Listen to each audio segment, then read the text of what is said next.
Happy Monday, I'm Karin, welcome to my kitchen. Today we're cooking one of my favorite and often underrated legumes, these guys. I have some cauliflower that needs a serious rescue. Red lentils are the perfect quarantine food. They're cost effective, they last a long time, and are packed with protein. Most importantly, they're absolutely delicious. Even though it's spring, I've stocked up on hearty vegetables like cauliflower and carrots. They last longer, so that means less trips to the store. We're also using pretty simple pantry ingredients. This is a great time to use some of that chicken stock we've made too. We're going to start by sweating our onions in a little bit of oil in our pot. Sadly, lentils have gotten a bad rep for being boring. I think though this is because too many people have had lentils that were improperly seasoned and didn't have enough acidity. You can see I have my lemon ready. I have this dry pan on medium heat and I'm going to just toast the spices in there. You can hear that they're already starting to pop. Once they start to pop like this, they're ready to go in with the onions and oil. If you only have ground spices, you can skip this part and add them with the lentils.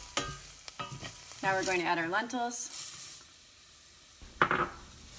For every cup of uncooked lentils, I use 2.5 to 3 cups liquid. But if you don't have chicken stock, you could also use veg stock or even water. And now we're going to get the vegetables ready. Now I want the vegetables to keep some of their identity and not turn into mush, so we're going to give the lentils a bit of a head start.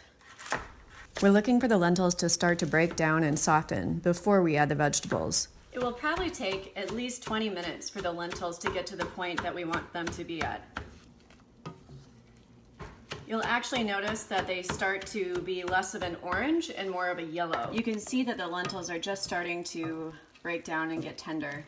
They'll look less like distinct little discs, and there will be more of a kind of milkiness around them. That's when we want to add our veggies. I'm also going to add a little frozen kale.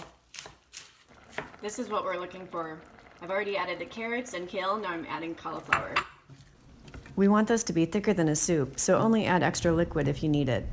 So now we're getting our finishing touches ready.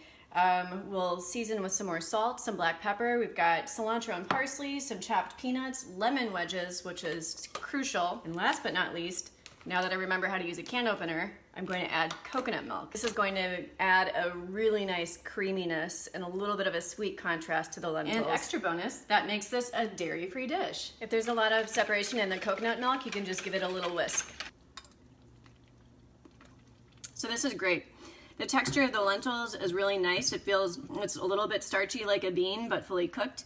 It doesn't feel like a little disc anymore. We're ready to season. We're gonna start by adding some lemon. Lentils love that brightness. And also don't be afraid of adding salt here. That'll really bring out their natural kind of vegetal umami. We're gonna add some coconut milk. If you don't have coconut milk, this dish is still delicious without it. I just like the extra fat that it kind of rounds out the lentils. Needs a bit more lemon and pepper. I'm going to use some black pepper because of the wine that we're going to use with this, but a little bit of cayenne would also be nice. Now if you're bothered by this kind of pastel yellow color and would like to round that out, you can add a little bit of turmeric. Just be careful not to overdo it. That was 2 very light taps.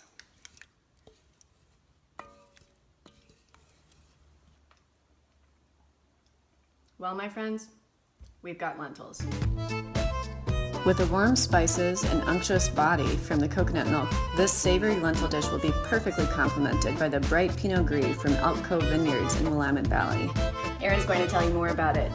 I like to serve these lentils with a whole grain like brown rice to complete the protein. I also love this dish with pita, flatbreads, or grilled bread. Have a great start to the week and enjoy some lentils and maybe